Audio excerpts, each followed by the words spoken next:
హిరణ్యాక్షుడు హిరణ్యకశిపుడు ఇద్దరు అన్నదమ్ములు. శ్రీ మహావిష్ణువు వరాహ రూపం ద్వారా హిరణ్యాక్షుడు అనే రాక్షసుని సంహరిస్తాడు.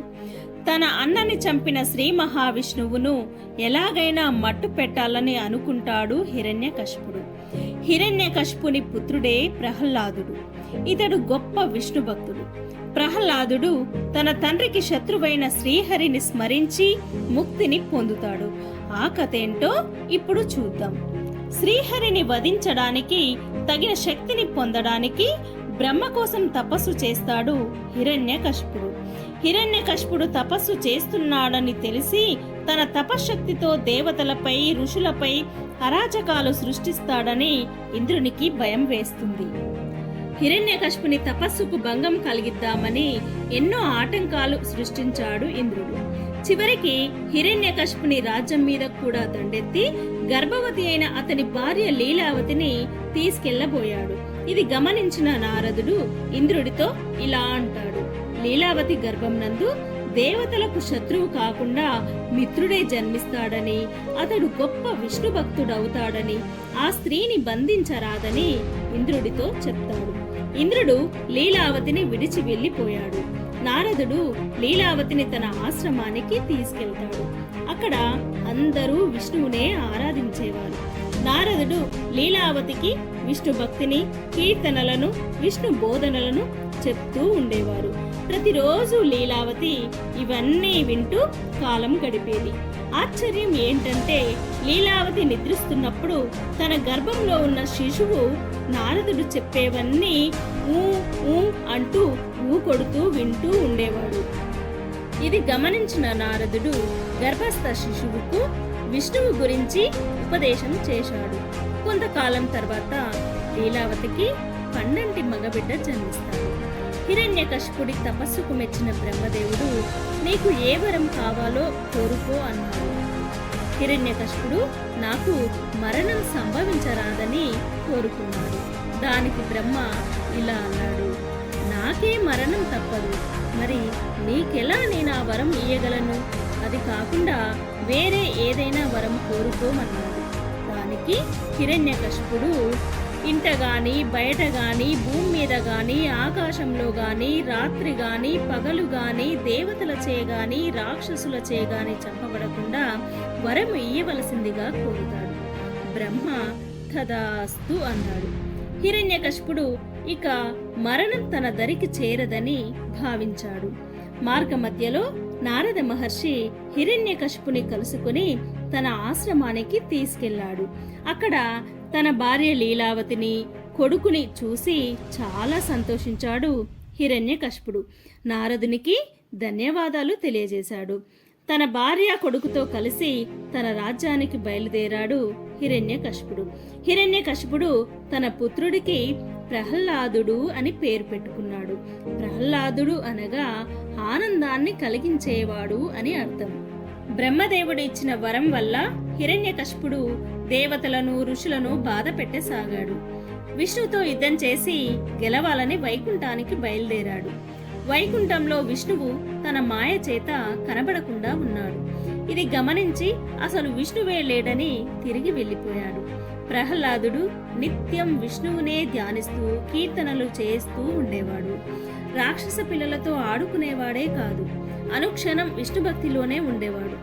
పిల్లవాడిలో రాక్షస గుణాలు లేకపోగా ఎల్లప్పుడూ విష్ణువు ధ్యానంలో ఉంటున్నాడు ఏంటని బాగా కోపం వచ్చింది హిరణ్యకశిపునికి.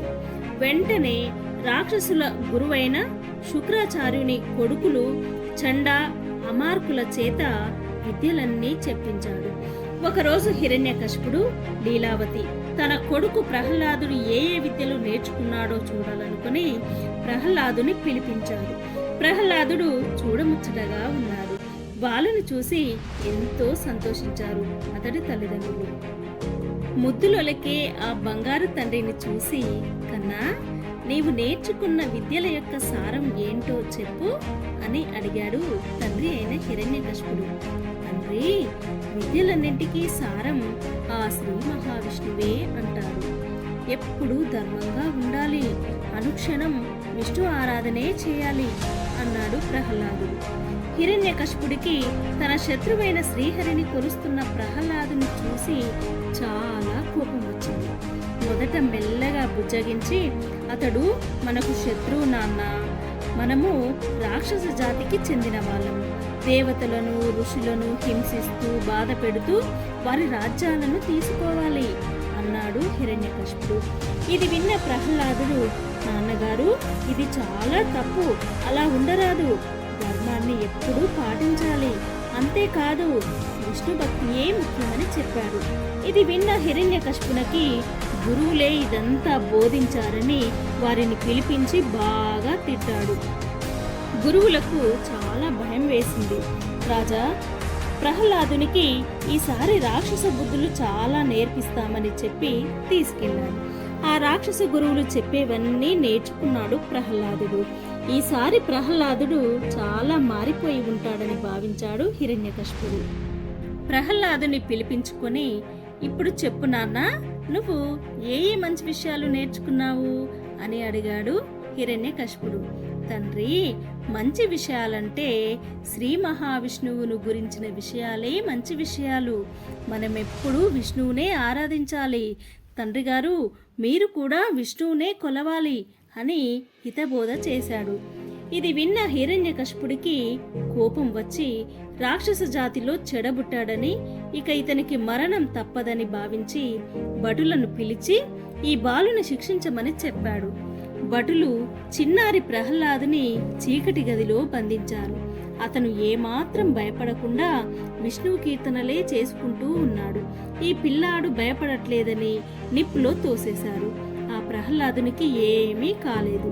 భటులు సముద్రంలో పడేసి వెళ్ళిపోయారు. చిన్నారి శ్రీహరి పాటలు పాడుకుంటూ నడుచుకుంటూ వచ్చాడు. కొండపైకి తీసుకెళ్లి అక్కడ నుండి కూడా తోసేశారు. అయినా ఏమీ కాలేదు.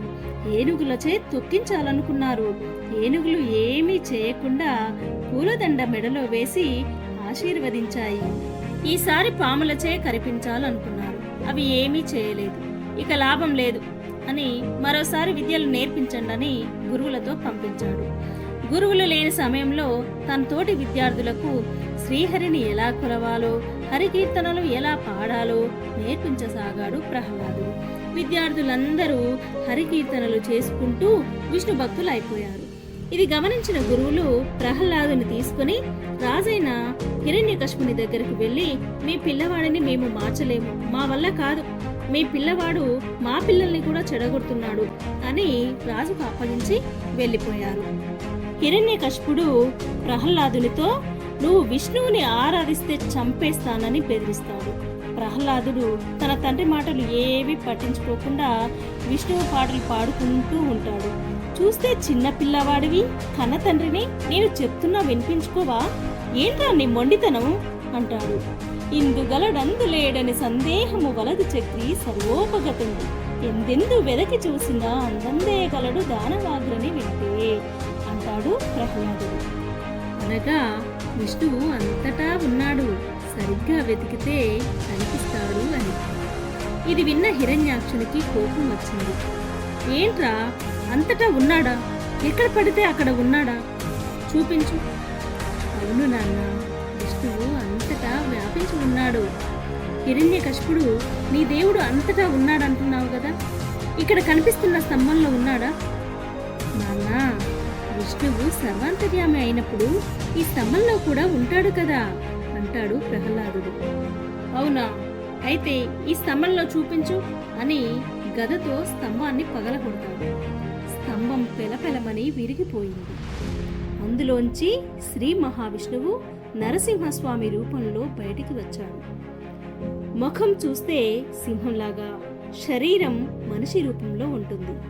నరసింహస్వామి భయంకరంగా గర్జించాడు. స్వామి రూపాన్ని చూసి రాక్షసరాజైన హిరణ్యకశిపుడు భయపడ్డాడు. తనను చంపేస్తాడేమోనని స్వామిపైకి ఆయుధాలు విసిరాడు. అవి స్వామిని ఏమీ చేయలేకపోయాయి. హిరణ్యకశిపుడు స్తంభాన్ని పగలగొట్టి గదను స్వామిపైకి విసిరాడు. స్వామి దాన్ని 2 ముక్కలుగా చేసి హిరణ్యకశిపుని పట్టుకుని గడప వద్దకు తీసుకొచ్చి దాని మీద కూర్చొని తన తొడలపై పండబెట్టి చేతిగోళ్లతో చీల్చి ఇంటా బయట చావకూడదనే వరాన్ని పొందాడు కాబట్టి గడపపై కూర్చొని నేల మీద కాక ఆకాశం మీద కాక తొడ మీద పెట్టుకొని పగలు రాత్రి కాని సమయం సంధ్యా సమయంలో ప్రాణమున్నవి కాదు ప్రాణము లేనివి కాదు చేతికోళ్ళు, పూర్తిగా జంతువు కాదు పూర్తిగా మనిషి కాదు, అతడే నరసింహస్వామి. ఈ రూపాన్ని దాల్చి హిరణ్యకశిపుని చంపాడు నరసింహస్వామి. నరసింహ అంటే నరుడు అంటే మనిషి, సింహం అనే జంతువు రెండింటి కలయికతో ఏర్పడింది నరసింహ రూపం. హిరణ్యకశిపుని చంపినా కూడా ఉగ్రుడై కోపంతో ఉన్న నరసింహుణ్ణి శాంతింపజేయడానికి దేవతలంతా ప్రయత్నించారు. వారి ప్రయత్నము అసలు ఫలించలేదు. దేవతలు స్వామిని నువ్వే శాంతింపజేయాలని ప్రహ్లాదుని కోరారు. ప్రహ్లాదుడు ఏమీ భయపడకుండా నరసింహుణ్ణి ఆరాధించి నమస్కరించాడు.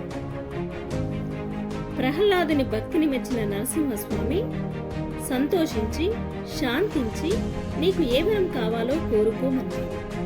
స్వామి, ఎల్లప్పుడూ నేను నీ మీద భక్తితో ఉండేలా చూడమని, తన తండ్రికి ఉత్తమ లోకాల ప్రాప్తి కలిగేలా చేయమన్నాడు. స్వామి సంతోషించి తదాస్తు అన్నాడు. స్వామి ప్రహ్లాదుని రాజును చేశాడు. ఈ కథలో మనం నేర్చుకోవాల్సింది ఏంటంటే, ఎన్ని కష్టాలొచ్చినా ఎన్ని ఆటంకాలు కలిగినా భయపడకుండా బాధపడకుండా భగవంతుణ్ణి నిత్యం కొలుస్తూ ఉంటే ఎప్పటికైనా తప్పకుండా భగవంతుడు భక్తుణ్ణి కాపాడతాడని అర్థమవుతుంది.